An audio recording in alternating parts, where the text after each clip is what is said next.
Rich uncle left me his business. Cousins made me their servant. But the CEO's arrival shocked them all. Rain pattered against the stained glass windows of St. Mary's Cathedral as I stood in the corner, draped in a simple black dress. It wasn't fancy like the designer outfits my cousins paraded around in, but Uncle Richard would have cared more about respect than extravagance. "Nora," my cousin Vanessa whispered as she brushed past, "you really should have asked me to take you shopping for something more appropriate." Her eyes flickered over my attire before she glided away to join Marcus and Edward. I didn't respond. What was the point? To them, I'd always been the charity case, the orphan niece Uncle Richard had taken in after the car accident that claimed my parents 12 years ago. I was 24 now, with a business degree Uncle Richard had insisted I pursue, but to them, I was still just the family burden. The eulogy was delivered by Edward, the oldest cousin, who spoke eloquently about Uncle Richard's business acumen and generosity. Not once did he mention how Uncle Richard had started Whitmore Enterprises from nothing, or how he'd worked 18-hour days to build it into the tech manufacturing empire it had become. After the service, the family gathered at Uncle Richard's estate, my home for the last 12 years, for the reading of the will.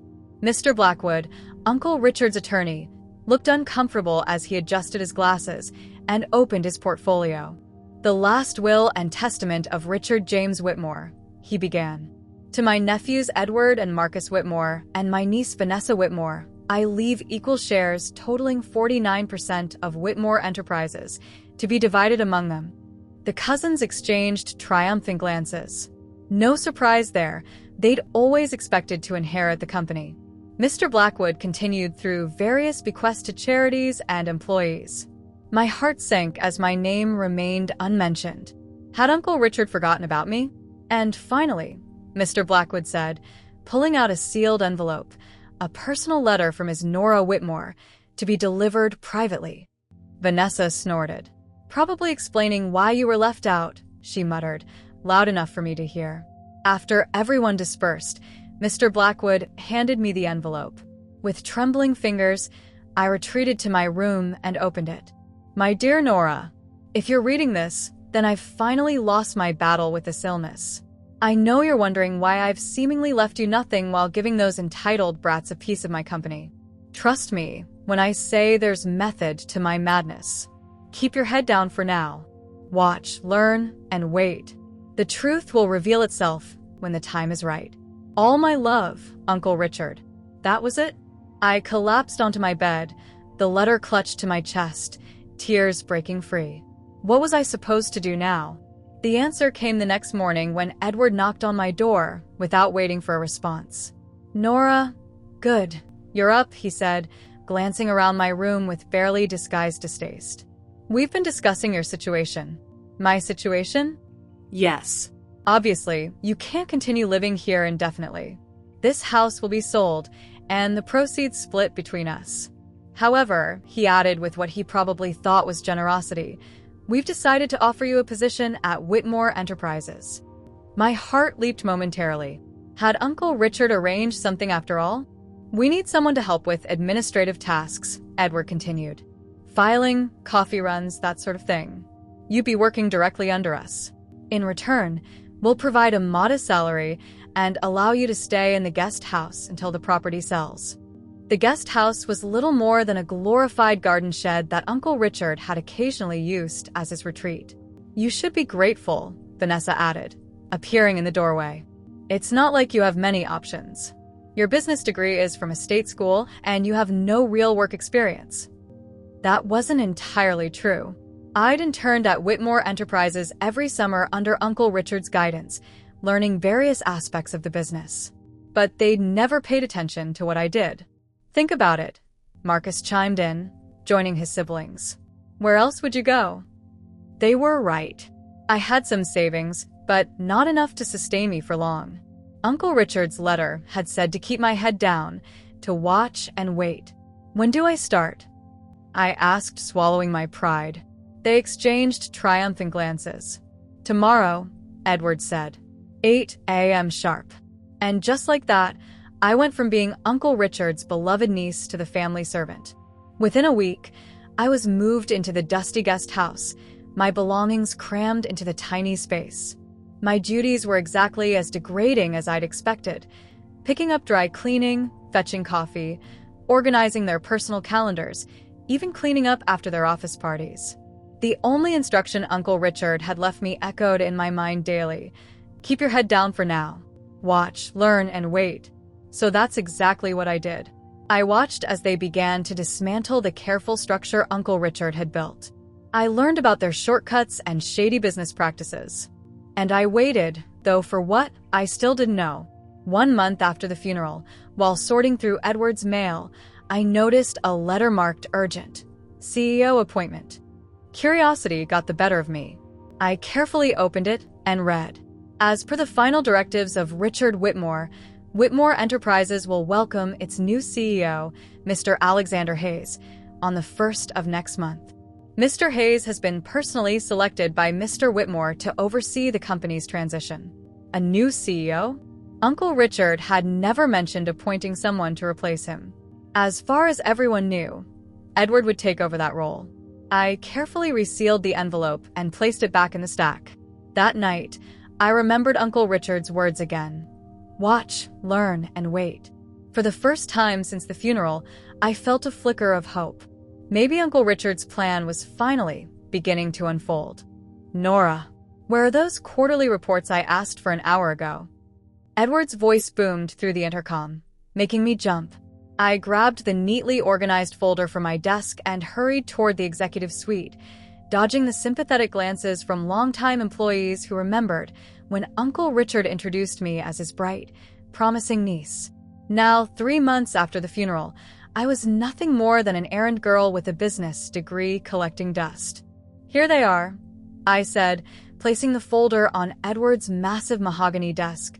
Uncle Richard's desk, technically, which Edward had claimed the day after the will reading. Edward barely looked up from his phone. Also, I need you to reschedule my golf game with the Peterson Group. Book us at Lakeside Country Club instead of the city course. And make dinner reservations at Maison Rouge for 8. But the Peterson meeting was for discussing the production delays on.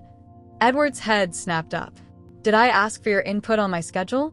Just do as you're told. I bit my tongue and nodded. Anything else? Yes. Vanessa needs you to pick up her dress from the tailor before the charity gala tonight. And Marcus left his car at the dealership for service. You'll need to get it before they close at 6. I glanced at my watch. It was already 4:30. That's across town. With traffic, I don't think. Figure it out. Edward cut me off, returning to his phone.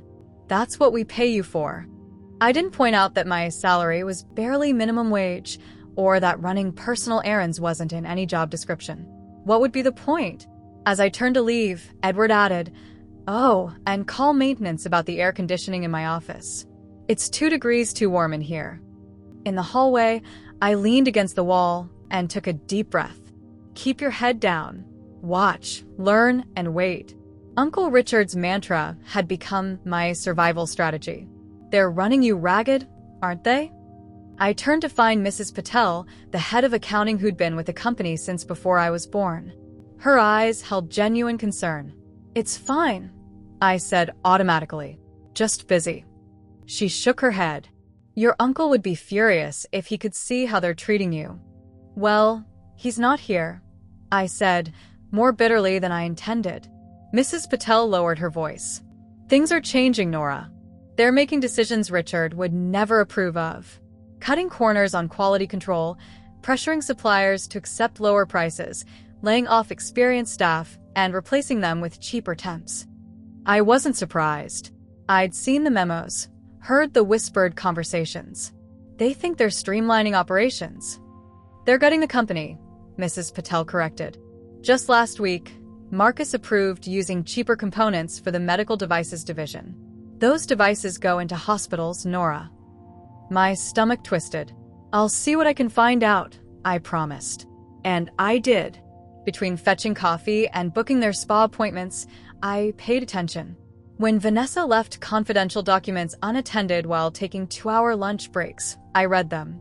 When Marcus forgot to log out of his email before making me clean his office, I noted the conversations with suppliers. When Edward took calls on speakerphone thinking I was too insignificant to matter, I listened. I started keeping records, dates, decisions, paper trails of their negligence and self-serving choices. I wasn't sure why I was doing it, except that Uncle Richard would have wanted me to protect his legacy somehow. At home, if you could call the guest house that, I created a detailed spreadsheet tracking the company's rapid decline under my cousin's leadership. In just 3 months, stock had dropped 15%, 3 major clients had reduced their orders, and employee turnover had doubled. "You look tired," Marcus commented one morning as I placed his espresso on his desk. His tone wasn't concerned, just observational, like noting the weather. "I'm fine," I replied. He studied me with newfound interest. "You know, for someone with no real responsibilities, you spend a lot of time here. First to arrive, last to leave." I kept my face neutral, just trying to stay on top of everything you all need. He said, leaning back in his chair. "Edward thinks you're harmless, but I've been wondering, what exactly are you doing with all that time?" My heart raced. Had he noticed something?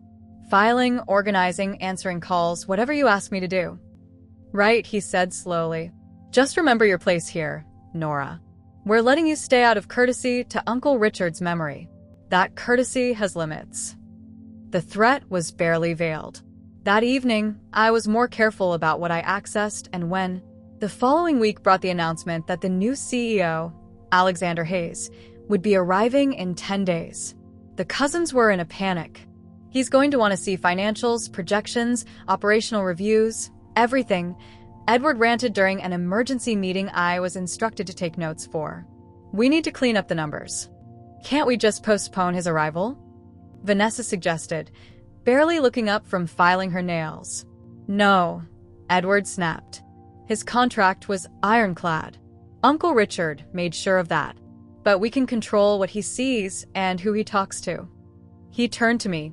"Nora, when Hayes arrives, you'll be assigned to him as his assistant. Your job is to make sure he only speaks with people we approve and only sees documents we've prepared. Understand?" I nodded, keeping my expression blank while my mind raced with possibilities. Finally, a chance to speak with someone outside my cousin's influence. The day before Hayes was due to arrive, I received another letter. This one came to my personal email, not through the company or the house. "Ms. Whitmore, per your late uncle's instructions, I am sending you the enclosed portfolio. These documents are for your eyes only. Please review them before Mr. Hayes' arrival tomorrow. Sincerely, James Blackwood, attorney at law." The attachment was password protected. The hint, what Richard called your first business venture.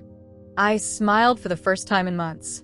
When I was 12, Uncle Richard had helped me set up a lemonade stand outside his office building. He called it Sunshine Enterprises and made me business cards. I typed Sunshine Enterprises and the file opened. What I read made my hands shake so badly, I nearly dropped my laptop. Pages of legal documents, stock certificates, and trust paperwork revealed the truth. I owned 51% of Whitmore Enterprises, held in a blind trust under a corporate pseudonym my cousins knew nothing about. A final note from Uncle Richard explained everything. "I couldn't leave it to you openly. They would have found ways to take it from you before you were ready. This way, you've had time to see them for who they really are. Alex Hayes knows everything.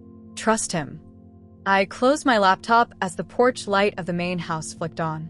Through the window, I could see my cousins gathered, likely plotting how to manipulate the new CEO. Little did they know, tomorrow would change everything. Sleep eluded me that night. I sat cross-legged on my bed, documents spread around me like fallen autumn leaves, each one a piece of the puzzle Uncle Richard had meticulously constructed. The portfolio revealed more than just ownership. It contained detailed reports of company operations, financial statements, and projections that my cousins had no idea existed. My fingers traced over Uncle Richard's signature on the trust documents. Ms. Eleanor Whitaker. The pseudonym he'd created for my majority shareholding position was a clever play on my full name, Nora Eleanor Whitmore. The trust had been established 3 years ago, right after my business degree graduation. He'd been planning this all along. Dawn broke with me still poring over the documents. According to these papers, I could walk into the boardroom today and fire all 3 of my cousins. The thought was tempting, deliciously so, but Uncle Richard's final instruction echoed in my mind. Your silence is your shield. Until it's time to lead. He hadn't built his empire by making impulsive moves. Neither would I. The morning brought a text from Edward. Hayes arrives at 10. Wear something professional for once. Your job depends on it. I almost laughed at the irony. My job.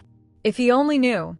I selected a simple black pencil skirt and crisp white blouse from the few professional outfits I'd managed to keep after being relegated to the guest house.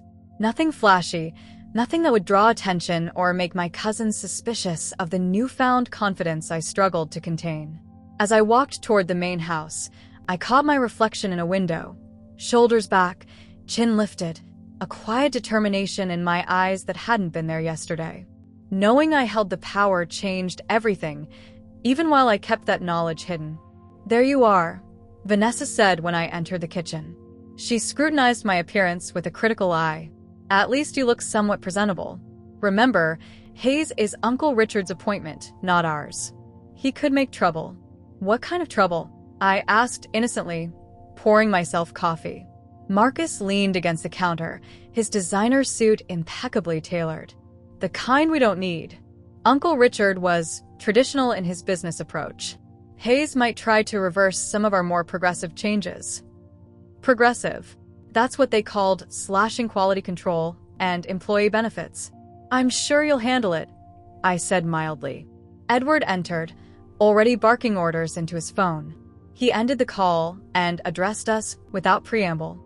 Hayes has a reputation for being thorough. He'll want to inspect everything. Vanessa, you'll show him the new marketing campaigns. Marcus, walk him through the supply chain changes. I'll handle the financial overview. He turned to me. Nora, you stick to Hayes like glue.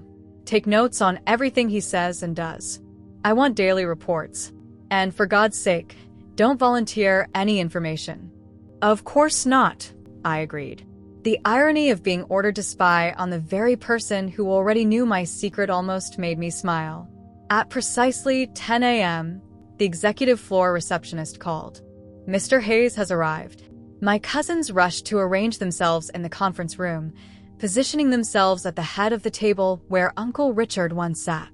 I stood in the corner, notepad ready, the perfect picture of subservience. The minutes ticked by. 10:15, 10:30. Where the hell is he? Edward fumed, checking his watch repeatedly. At 10:45, my phone buzzed with a text from an unknown number. Meet me in Richard's old office. Alone. A.H. Uncle Richard's private office had remained locked since his death. None of my cousins had the key, a fact that had irritated them endlessly. I'll go check on the delay, I offered, slipping out before anyone could object. The door to Uncle Richard's sanctuary was ajar when I arrived. Inside, a tall man with salt and pepper hair stood studying the photo collection on the wall, mostly pictures of Uncle Richard and me at various company events and family gatherings. Ms. Whitmore, he said, turning to face me. His eyes were kind but shrewd, assessing me in a single glance. I'm Alexander Hayes. Your uncle spoke of you often. You knew him well? I asked, closing the door behind me. We were at university together. When his health began to fail, he called me, said he needed someone he could trust to help his niece take her rightful place. He gestured to the chair across from Uncle Richard's desk. Please sit. We have much to discuss and limited time. As I sat, he placed a file between us. Your uncle was brilliant, but he was also a realist. He knew your cousins would never accept you as their equal, let alone their superior, not without a fight. That's why he created Eleanor Whitaker. Why didn't he tell me? I asked, the question that had haunted me since opening the portfolio. He wanted to protect you. If you'd known, your cousins might have sensed something. Richard said you were terrible at hiding your emotions. A small smile softened his features. Also, he wanted you to see them clearly, without the buffer of wealth or position. To know exactly who you were dealing with. I thought of the past 3 months. The humiliation, the menial tasks, the constant reminders of my supposedly inferior status. I've certainly seen them clearly. And what have you learned? That they're destroying everything he built. That they care more about short-term profits than long-term stability. That they treat people as disposable. Hayes nodded, pleased. Exactly why Richard couldn't leave them in charge. The company employs thousands of people. Their livelihoods, their families, all would suffer under your cousin's leadership. So, what's the plan? I asked, straightening in my chair. That depends on you. He leaned forward. You have options. You could reveal yourself immediately as the majority shareholder. You could sell your shares and walk away wealthy. Or, he paused, studying me, you could do what Richard hoped. Learn to lead the company he entrusted to you. I want what Uncle Richard wanted, I said without hesitation. I want to preserve his legacy. Hayes smiled fully now. Good. Then here's what we do. For the next week, I'll meet with your cousins, review their changes, ask questions. You'll continue as you have been, watching, listening. But now, you'll be taking notes for yourself, not them. Then, at next Friday's board meeting, we make our move. And they won't suspect anything until then? Not if you maintain your role. He glanced at his watch. Speaking of which, we should join them before they come looking. Ready to play your part a little longer? I nodded, feeling a strange mix of anticipation and caution. My silence is my shield, I murmured. Hayes looked surprised, then impressed. Richard's words. He taught you well. As we walked toward the conference room, I felt the weight of the portfolio's knowledge settling into quiet determination.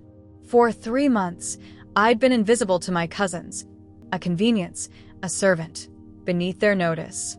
They had no idea that their dismissal of me had given me the perfect vantage point to witness every mistake, every shortcut, every abuse of power. Their blindness would be their downfall, and my silence, my shield, was about to become my sword. The atmosphere at Whitmore Enterprises grew increasingly tense over the next few days.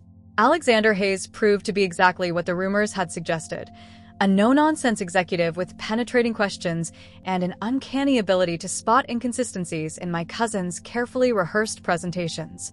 These production cost reductions, Hayes said during the 3rd day of reviews, tapping a spreadsheet Marcus had proudly presented. They're impressive on paper. But what's the impact on product quality? Marcus's smile faltered. Minimal. We've simply found more efficient suppliers. Hayes made a note. I'd like to see the quality control reports comparing the old and new components, especially for the medical devices division. Marcus shot a panicked glance at Edward. Those are still being compiled. I see. Hayes's tone made it clear he saw through the lie. I'll expect them tomorrow. Behind my notepad, I suppressed a smile. No such reports existed because they'd never bothered to run the comparisons. When Hayes left the room for a call, my cousins huddled together in urgent discussion. He's digging too deep, Vanessa hissed. Did you see how he went straight to the medical devices issue? It's like he already knows. Edward's face was flushed with anger. Someone's talking to him. Who's been meeting with Hayes without authorization? They all turned to me simultaneously. Don't look at me, I said, keeping my voice appropriately meek. I've been with you the entire time. Edward narrowed his eyes. What about after hours? What's in those notes you're constantly taking? Just what you asked for, tracking his questions and concerns. I offered him my notepad, knowing it contained nothing incriminating. He flipped through it impatiently. Keep a closer eye on him. Find out who he's been talking to.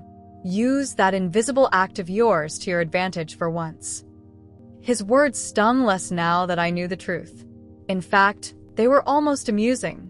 That evening, I met Hayes secretly in Uncle Richard's old office. The space had become our impromptu headquarters, still untouched by my cousins who lacked the key and, apparently, the initiative to have the lock changed. They're getting nervous, I reported, handing over copies of internal memos I'd intercepted. They've scheduled an emergency call with their lawyers tomorrow. Hayes reviewed the documents with a whistle. They've been busier than I thought.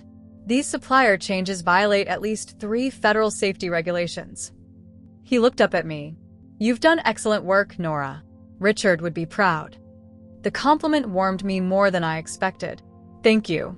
but they're starting to suspect someone's feeding you information. Let them suspect. We're almost ready. Hayes pulled out a calendar. The quarterly board meeting is next Friday. That's when we'll make our move. I nodded, my stomach tightening at the thought. What should I expect? Shock. Denial. Probably anger. Possibly threats of legal action, he said matter-of-factly. All of which will be futile, given the ironclad nature of your uncle's arrangements. As the days progressed, the cousins grew increasingly agitated. Twice I caught Edward in heated arguments with Hayes over strategic decisions. Vanessa took to canceling meetings at the last minute, claiming prior commitments, when Hayes requested marketing performance data. Marcus alternated between transparent attempts to charm Hayes and sullen silence when those attempts failed. Through it all, I maintained my facade, the dutiful assistant, fetching coffee, taking notes, staying in the background. But inside, I was cataloging every misstep, every excuse, every cut corner they tried to hide from Hayes' scrutiny. The day before the board meeting, panic reached fever pitch. "He's going to recommend replacing us," Edward declared, pacing his office while I sat quietly in the corner, supposedly organizing his calendar. Uncle Richard's final act of spite, reaching from the grave. "Can we stop it?" Marcus asked, uncharacteristically subdued. "The shareholders might listen if we present a united front," Vanessa suggested. "We still control 49% collectively." Edward stopped pacing. "We need to know who owns the other 51%. The company records show it's held by some entity called Whitaker Investments, but I can't find any information about who's behind it." I bent over my tablet, hiding my expression as my heart raced. They were getting dangerously close. What about her? Vanessa jerked her head in my direction. "She's been hanging around Hayes like a shadow." "Nora?" Edward laughed dismissively. "She's nothing. Just doing what she's told, like always." His words should have stung, but instead, they reassured me. My invisibility remained my greatest asset. The morning of the board meeting arrived with a flurry of activity. The boardroom was prepared with fresh flowers and catered breakfast. External board members began arriving, greeting my cousins with polite handshakes and curious glances at Hayes, who stood calmly reviewing documents near the window. "Nora," Edward intercepted me as I arranged meeting materials. "I need you to fetch more copies of the quarterly report from my office." "Right away," I nodded, turning to leave. "And Nora," he added, his voice suddenly less commanding, almost uncertain. "When you come back, wait outside. This meeting's confidential." I kept my face carefully neutral. "Of course." As I walked to his office, I passed Hayes, who gave me an almost imperceptible nod. Everything was set. When I returned with the reports, activity in the boardroom had increased. All 12 board members were present, along with the corporate counsel and chief financial officer. My cousins huddled near the head of the table, casting anxious glances at Hayes, who is now engaged in conversation with the company's longest-serving board member. I handed the reports to Edward's assistant and turned to leave as instructed. "Nora?" Hayes' voice cut through the pre-meeting chatter, loud and clear. Every head turned first toward him, then followed his gaze to me. "Can we speak in private? You're the reason I'm here." The silence that fell over the room was absolute. Edward's face contorted in confusion. Vanessa's mouth dropped open. Marcus looked from Hayes to me and back again, his expression slowly transitioning from bewilderment to dawning comprehension. As Hayes approached me, whispers began to circulate among the board members. I caught snippets: Richard's niece and the Whitaker connection and majority stake. The game was up. My time in the shadows had ended. The moment had arrived to step into the light. Hayes guided me into Uncle Richard's old office, which had become our unofficial headquarters. Through the glass walls, I could see the board members and my cousins watching us intently, a mixture of confusion and speculation on their faces. Edward looked particularly thunderstruck, his mouth opening and closing like a fish out of water. "Are you ready for this?" Hayes asked once the door closed behind us. "Once we take this step, there's no going back. Your life changes today." I took a deep breath, smoothing down my simple blouse, the same one I'd worn countless times while fetching their coffee and dry cleaning. "I'm ready." Uncle Richard believed I could do this. Hayes nodded, then gestured to a garment bag hanging on the coat rack. "He thought you might need this today." Curious, I unzipped it to find a perfectly tailored charcoal gray suit, women's cut, but reminiscent of Uncle Richard's signature style. Pinned to the lapel was a small silver pin shaped like a sun, the logo of the fictional Sunshine Enterprises from my childhood lemonade stand. "He had this made for you months ago," Hayes explained. "Said you should look the part when the time came." Emotion tightened my throat. Even from beyond the grave, Uncle Richard was still looking out for me. "Give me 5 minutes."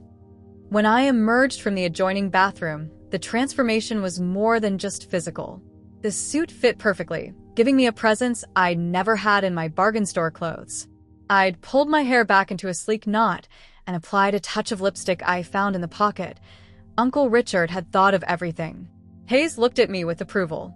"Now you look like the CEO's niece and the company's majority shareholder."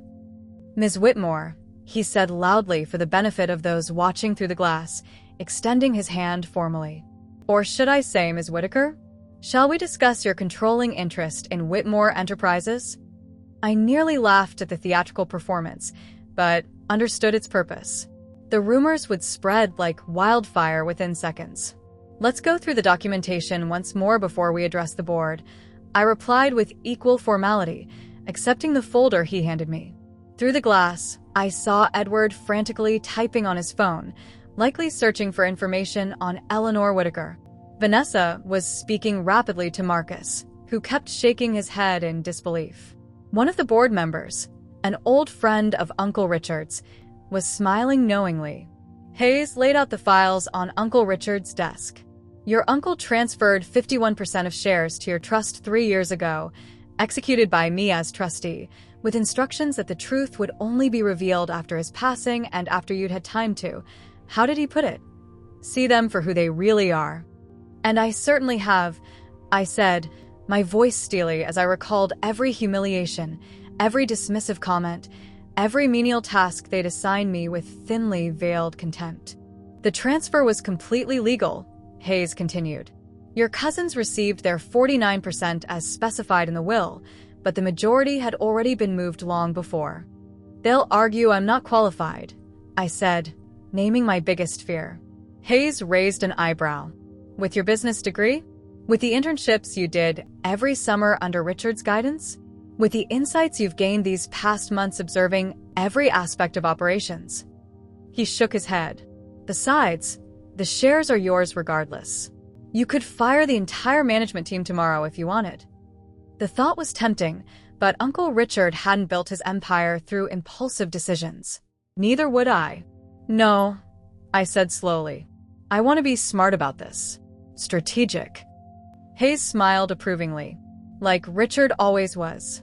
"He said you had his business sense." He checked his watch. "The board is waiting, ready to change your life." I nodded, gathering the documents. As we walked back to the boardroom, whispers fell silent. All eyes turned to us, especially to me, dressed in my uncle's signature style, holding the proof of my rightful place. "Ladies and gentlemen," Hayes announced as we entered, "before we begin today's agenda, there's an important matter we need to address. May I introduce you to Eleanor Whitaker, better known to you as Nora Whitmore, the majority shareholder of Whitmore Enterprises." The silence that followed was broken by Edward's incredulous laugh. "This is absurd. Nora doesn't own anything. Uncle Richard left her nothing in the will." "Actually," I said, finding my voice stronger than expected, "he left me everything that matters." I placed the trust documents on the table. These papers confirm that 51% of Whitmore Enterprises was transferred to a trust in my name 3 years ago. The corporate counsel reached for the documents, examining them with practiced eyes. After a tense minute, he looked up. These appear to be in order. The transfer was executed by Richard himself, witnessed and notarized. "Impossible," Vanessa sputtered, her face flushing an unflattering shade of red. "She's nobody. She's been getting our coffee and picking up our dry cleaning." "Yes," I agreed calmly. I have been. And while doing that, I've also been watching you dismantle everything Uncle Richard built. Cutting quality control on medical devices, violating safety regulations, firing experienced employees to hire cheaper replacements. Marcus stood abruptly. This is a setup. She's been working with Hayes to undermine us. No, Hayes corrected. She's been working with me to understand the full extent of the damage you've done. Richard knew exactly what he was doing when he arranged this. He wanted Nora to see how you would run things without supervision. An older board member, Dr. Johnson, who'd been with the company since its founding, began to chuckle. Classic Richard. Always 3 steps ahead of everyone else. Edward's face had turned ashen. This can't be legal. We'll fight it. You're welcome to try, Hayes said mildly.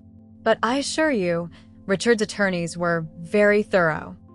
I turned to address the board directly. For the past 3 months, I've watched my cousins prioritize short-term profits over the company's long-term health. I've documented every decision, every policy change, every corner cut. I placed a second folder on the table. This report details the potential consequences of their management style, including pending regulatory issues and projected customer losses. The CFO, who had been silently reviewing the trust documents, looked up with reluctant respect. Ms. Whitmore, or Whitaker, what exactly are you proposing? First, an immediate review of all decisions made since Uncle Richard's passing, I stated, feeling a confidence I'd never experienced before.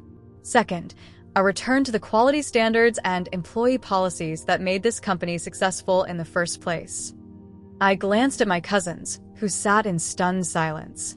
And third, a restructuring of leadership roles based on merit and competence rather than family connections.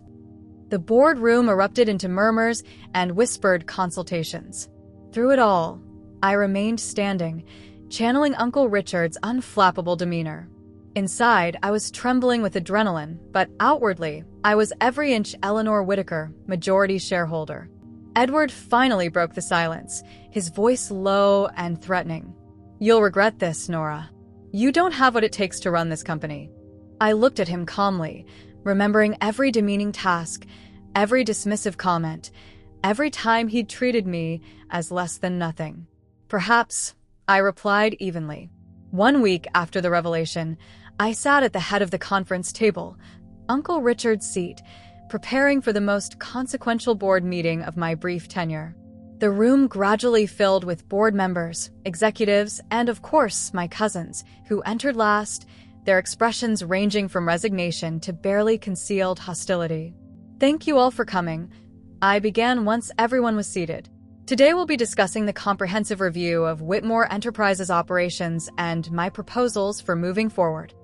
The past 7 days had been a whirlwind of activity. Hayes and I had worked around the clock, poring over financial statements, interviewing department heads, and assessing the full extent of my cousin's mismanagement. The findings were worse than we'd anticipated. The company that Uncle Richard had built from nothing was hemorrhaging both money and talent. Ms. Whitmore, if I may, Edward interrupted, his tone deceptively respectful. Before we proceed, I'd like to address the unusual circumstances of your ascension. Several board members shifted uncomfortably. The story of Richard Whitmore's orphan niece secretly owning the company while being treated as an errand girl had spread throughout the corporate headquarters with lightning speed. Most employees were delighted by the Cinderella-like turn of events, but Edward was determined to cast doubt on my legitimacy. The floor is yours, I replied calmly, not taking the bait. While the legal aspects of your ownership appear sound, Edward continued, the practical matter of your experience remains concerning. You've never held a management position. You've never made executive decisions. You've never led a quarterly profit review. I interjected. Restructured a failing division. Negotiated with suppliers for better terms. I opened the leather portfolio in front of me. Actually, I have done all those things. I slid printed emails across the table, copies of correspondence between Uncle Richard and myself over the past 5 years. While you thought I was merely his charity case, Uncle Richard was grooming me as his successor. These are my analyses and recommendations on various aspects of the business, which he implemented, often without telling you who was behind them. Marcus grabbed one of the emails, reading it with growing disbelief. The proposal to expand into biomedical engineering, that was you? Uncle Richard said it came from a consultant. I was the consultant, I confirmed. Just as I was the one who identified the quality control issues in manufacturing 3 years ago, issues you recently reversed, leading to our current regulatory scrutiny. The room fell silent as the implications sank in. Now, I continued, let's discuss the future of Whitmore Enterprises. For the next hour, I presented a detailed recovery plan that would restore the company's reputation and financial stability. Several board members nodded appreciatively at the thoroughness of my analysis. Even some executives who had been skeptical of me showed growing respect as I fielded complex questions with confident, knowledgeable responses. Then came the moment everyone had been anticipating, my decision regarding leadership roles. Based on the comprehensive review conducted by Mr. Hayes and myself, I'm implementing several changes to our executive structure, effective immediately. I kept my voice steady, meeting each cousin's gaze directly. Edward, your financial strategies have prioritized short-term gains over long-term stability. The acquisition attempts you've initiated have drained our cash reserves and alienated key partners. Edward's jaw clenched as he anticipated what was coming. Vanessa, the marketing department under your direction has tripled its budget while delivering diminishing returns. The rebranding initiative cost millions yet yielded no measurable improvement in market position. Vanessa's face flushed with anger, but she remained silent. Marcus, your decisions regarding manufacturing and supply chain have compromised our product quality to the point where 3 major clients are considering terminating their contracts, and we're facing potential regulatory action. Marcus stared at the table, refusing to meet my eyes. Given these findings, I continued, Edward and Vanessa will be removed from their leadership positions, effective today. The siblings erupted in simultaneous protest, their voices overlapping in a cacophony of outrage and threats. You can't do this. Edward shouted above the din. We're family. Family? I echoed, allowing the anger I'd suppressed for months to finally surface. Was I family when you made me pick up your dry cleaning? Was I family when you moved me into the garden shed? Was I family when you mocked me in front of clients? The room fell silent again. Marcus, I said, turning to my middle cousin who had been the least overtly cruel, you will remain with the company, but will be reassigned to product development under close supervision. Your understanding of our product line is valuable, but your judgment requires guidance. He nodded stiffly, apparently relieved not to be completely ousted. This is absurd. Vanessa spat. You think you can just walk in and take over? You have no idea what you're doing. Actually, Mr. Diaz, our largest client who had been quietly observing from the corner of the room, stood up. Having heard Ms. Whitmore's assessment and plan, I'm confident the company is in capable hands. In fact, I'm prepared to renew our contract immediately, something I was hesitant to do given recent quality concerns. The endorsement from our most important client sent a ripple of approval through the board members. Vanessa's face crumpled as she realized her position was truly lost. Edward, however, wasn't finished. We'll challenge this in court. We'll make sure everyone knows how you manipulated Uncle Richard in his final years. I smiled, having anticipated this reaction. By all means, Edward. I welcome the scrutiny. I'm sure the court would be fascinated by these. I pushed another folder toward him. Copies of internal memos documenting your attempts to hide quality control failures from regulators. Or perhaps these records of company funds used for your personal expenses. His face paled as he leafed through the evidence I'd meticulously collected during my months as their glorified servant. You see, while you were treating me as invisible, I was watching everything. The board won't just support my leadership, they'll insist on it once they review this documentation. Hayes, who had been silently observing, stepped forward. If the board approves, I'm prepared to continue as interim CEO for 3 months, working directly with Ms. Whitmore to ensure a smooth transition. The vote was swift and decisive. Within 20 minutes, my position was secured, my cousin's fate was sealed, and Uncle Richard's vision was preserved. As the meeting concluded, Edward and Vanessa stormed out without another word. Marcus lingered, awkwardly approaching me as others filed out. "For what it's worth," he said quietly, "I underestimated you. I think we all did." "That was the point," I replied. "It's what gave me the advantage." Alone in the boardroom after everyone had left, I walked to the window overlooking the city. Uncle Richard had stood here countless times, surveying the empire he built through intelligence, hard work, and quiet determination. I placed my hand on the glass, remembering his final words in the letter. "Sometimes the best power is the one nobody knows you have." Uncle Richard hadn't just left me his business. He'd given me the chance to prove, to myself and to everyone else, that I was worthy of his legacy. And in the end, my cousin's greatest mistake wasn't their poor business decisions. It was failing to see that the quiet girl in the corner, the one they dismissed and degraded, was watching and waiting for her moment to lead.